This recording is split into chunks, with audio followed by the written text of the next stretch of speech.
Hi guys, welcome to my second devlog video on this game, a top-down zombie top-down shooter by me. So what I did add in this video is, well, I added gun skins now. As you can see, I added gun skins. I can swap between gun skins. Yeah, and also got a what do you call these things again? It's a value that shows you. I don't know how you call it.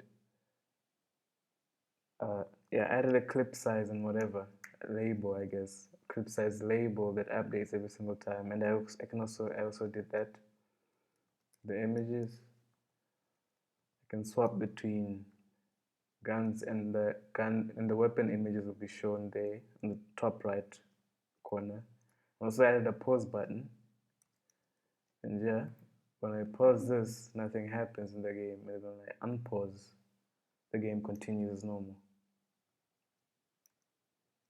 And also I fixed my buddy because I actually forgot that I put his damage to extremely low. And yeah, and his damage was super low that he couldn't kill the zombies.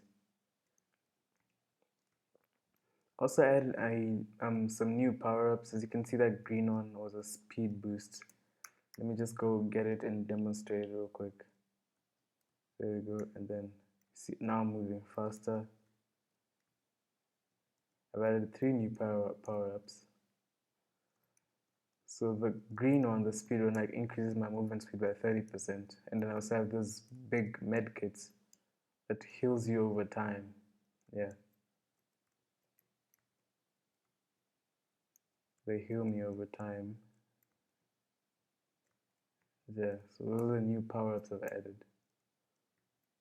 So that's what's new in my game.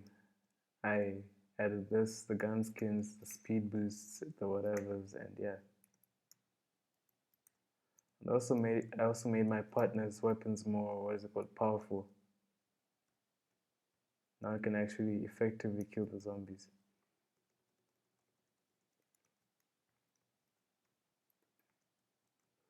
So yeah, if you enjoy this type of content, guys, please just stay tuned for more. And guys, remember my promise is that once we get to 25 subscribers and 100 views on one of my videos and at least 200 likes, then I'll release a tutorial on how to make a similar game like this, a top-down shooter game in Java. It's gonna be a beginner-friendly tutorial. So yeah. So that's what I did. So this is what I worked. So that's what I did in this game today. So yeah. Peace.